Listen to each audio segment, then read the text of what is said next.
Olá de volta, pessoal. Então vamos ver a parte da integral de convolução, certo? A gente viu lá toda a parte discreta para entender, mais ou menos, criar o segmento. Eu sei que é confuso, mas vamos ver a parte contínua. Na verdade, a parte contínua é mais fácil, é que para entender a convolução, talvez o discreto seja melhor da gente ver primeiro, tá?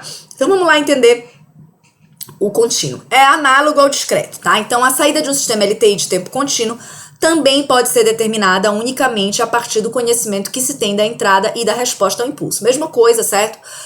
A resposta ao impulso, ela vai caracterizar aquele meu sistema, tá? Então eu posso saber como vai ser a saída do meu sistema, basicamente colocando qualquer entrada e fazendo a convolução dela com a resposta ao impulso, mesma coisa, tá? Então a abordagem é análoga ao caso do tempo discreto. Primeiramente, expressamos o sinal de entrada como uma superposição ponderada de impulsos deslocados, que foi o que a gente fez aqui no caso discreto. A entrada é uma soma ponderada e a saída vai ser a soma ponderada das respostas a entrada, né? Para o tempo contínuo, ó, gente, é a mesma coisa. Vamos só atentar para a notação, certo? A gente estava fazendo x de n vai virar x de t. O somatório aqui vai virar uma integral, justamente porque o somatório lá existia por conta do sinal ser discreto, né? Aqui, como a natureza do sinal ela é contínua, a gente vai a soma, né, vai virar uma integral, tá? Então, uma integral de menos infinito a infinito, tá? O meu k agora vai passar a ser tal, certo? Então, agora vai ser um x de tal, impulso de t menos tal, d de tal, que é para dizer que essa integral aqui ela é em tal, que nem o somatório era em k. Tá? Então, só pra gente entender, voltar aí pra notação, então era n e k vai virar t e tal, certo? Então tá aqui, né?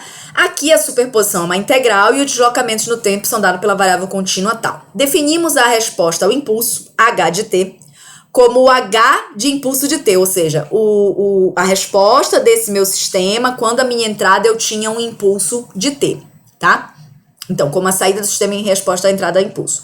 Se o sistema for invariante no tempo, ou seja, se eu deslocar aquele meu impulso, eu também desloco a resposta ao impulso. Ó. Meu h de impulso de t menos tal vai virar um h de t menos tal. Ou seja, uma entrada de impulso deslocada no tempo gera uma saída de resposta ao impulso deslocada, tá? Considera agora a saída do sistema em resposta a uma entrada geral expressa como uma superposição ponderada. Então, vamos dizer aqui que o meu x de t, ele é isso aqui, né? Ele é uma superposição ali ponderada de impulsos deslocados, tá aqui. E a minha saída, então, vai ser a resposta deste meu sistema H com relação a esse meu sistema. Estamos só caminhando para chegar na expressão da convolução que a gente já conhece lá do discreto. Mesma coisa, tá? Usando a propriedade da linearidade do sistema, a gente coloca esse H para dentro da integral. Eu fico ali com x de tal, H de impulso de t menos tal. Esse H de t, impulso de menos tal, eu vou chamar de H de t menos tal, que é a resposta ao impulso do sistema. Ela caracteriza aquele sistema, tá? Porque o sistema é invariante no tempo, etc. E eu chego aqui, tá um pouquinho apagado, tá, gente? Mas é impulso de t exponencial de menos infinito a infinito, x de tal, H de t menos tal, d de tal. Então, consequentemente, a saída de um sistema LTI em resposta a uma entrada que tem essa forma aqui, que é uma superposição ponderada de impulsos deslocados, ela vai ser isso aqui. Isso aqui é a minha convolução, tá? Ó, isso aqui, y de t e x de tal, h de t menos tal, é a mesma coisa do discreto, né? Que era um somatório de x de k, h de n menos k. Agora é um x de tal, h de t menos tal, tá? Então, a saída y de t é dada como uma superposição ponderada de respostas ao impulso deslocado de tal no tempo. A equação é chamada de integral da convolução, mesma coisa. Quando você vê esse símbolo aí asterístico, não é uma multiplicação, tá? É uma convolução, não é simplesmente multiplicar. Então, você tem que aplicar esta equação aqui, certo? Então, essa aqui é a minha forma, vamos grifar ela aqui. Esta aqui é a expressão que você vai usar para fazer convolução, integral de convolução. Como a gente viu lá, né, análogo à soma da convolução, a gente pode calcular a convolução utilizando uma variável auxiliar, que lá era aquele meu Wn de k, aqui vai ser o meu Wt de tal. Olha lá, já mudei a variável, né? Já fiz a minha variável tal ser uma variável independente, certo? Aí esse carinha aqui vai ser um x de tal, h de t menos k, tal, que nem o x de k, h de n menos k. E a minha saída vai ser, lá era o somatório dos meus w's, aqui vai ser a integral dos meus w's. Então, y de t vai ser uma integral de menos infinito a infinito de w de t de tal, d de tal. Mesma coisa, tá, gente? A gente vai mudar a variável. A variável independente, em vez de ser t, agora vai ser tal. Portanto, a gente vai precisar encontrar o h de t menos tal, que na verdade é um h, como tal é a variável independente, é um h de menos t mais, perdão, que é mais tal, né? Vou fazer direitinho aqui, passo a passo. H de menos t tal mais t, é isso aqui, né? Porque agora o t que é o deslocamento, o tal é a variável independente. Então, para eu fazer isso aqui, eu vou fazer menos tal menos t.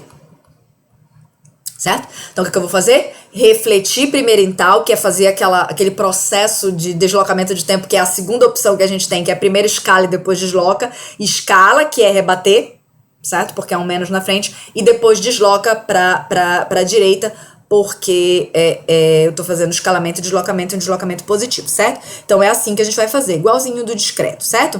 Então, qual é o procedimento para convolução? Vou traçar o x de t e vou trocar a variável, x de tal. Aí, vou traçar o h de t, vou trocar a variável para tal, vou refletir ele, que é reflete o h de tal em torno da origem, que é para obter o h de menos tal, e depois desloca no tempo de menos tal.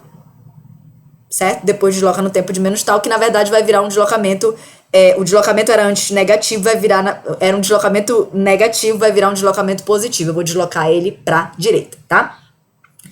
Inicia com o deslocamento no tempo t grande negativo, ou seja, inicia ele bem distante um do outro, tá? Escreve a forma funcional para w de t quando eles começarem a se cruzar, ou bem distante, vai dar zero.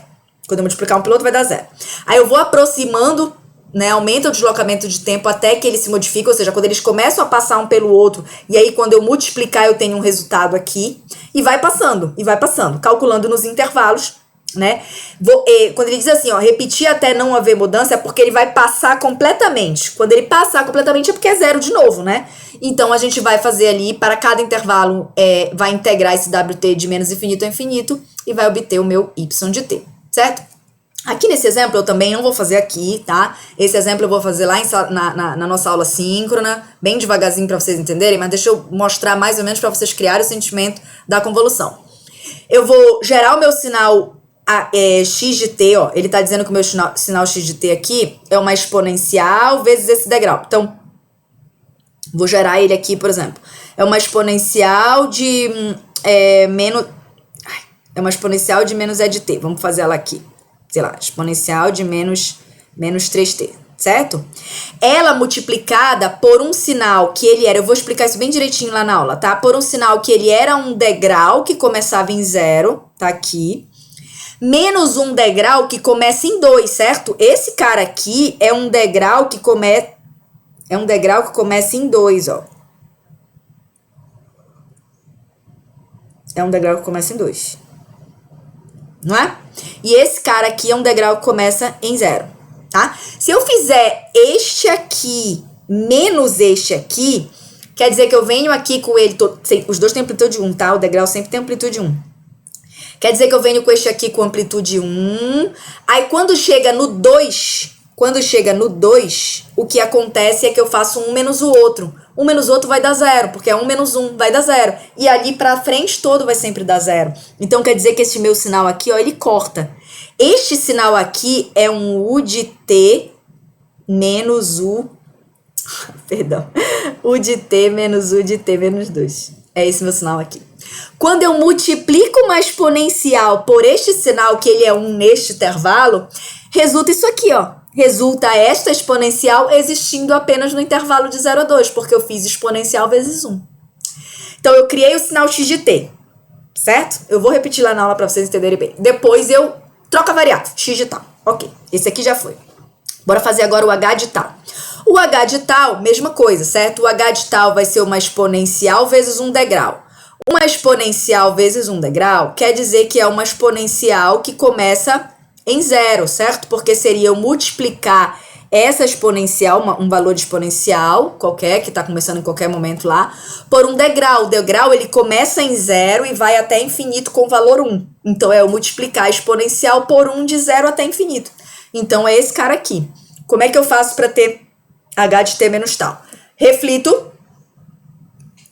o sinal, certo? Desloquei.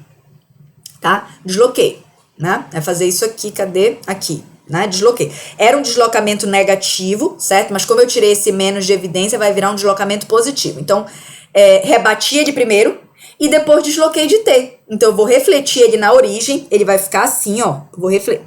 Pera. Refletir ele na origem, ele vai ficar assim, ó. Tá vendo? Esse aqui é um E de menos T, né? E vou deslocar ele de T. Então, tá aqui, ó. Daqui eu venho pra cá, eu desloco ele de T uma unidade. Uma unidade de T. Ele fica assim, certo? E aí, olha aí o que vai acontecer. Deixa eu tirar aqui pra eu poder conseguir mostrar pra vocês. Deixa eu aumentar um pouquinho aqui. O que vai acontecer é que este cara aqui é a mesma coisa que eu falei pra vocês. Eu vou fazer o T ser menor que 0, ou seja, sem eles se tocarem ainda, certo? E aí eu vou começar a aproximar, ó. Aí, quando ele toca em 0, perdão, quando ele toca em 0 é quando ele começa a mudar.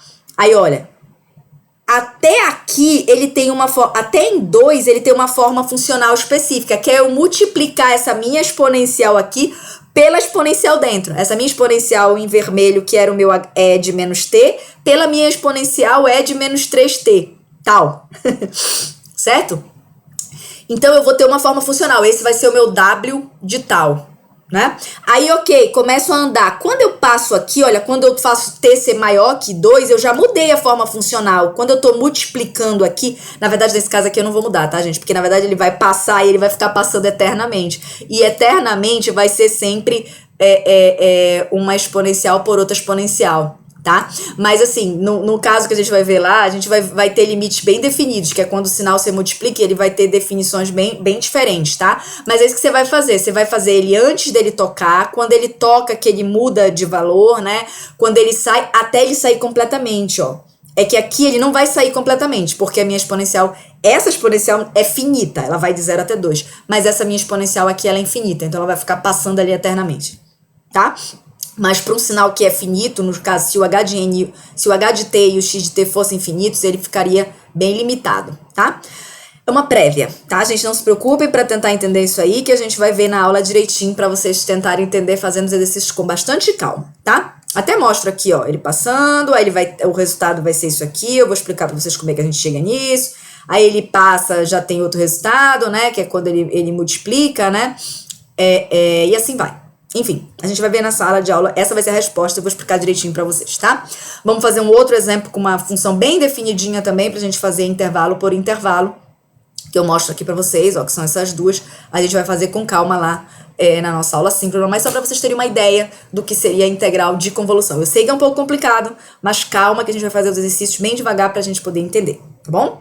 Então, a gente se vê na nossa aula síncrona e até lá.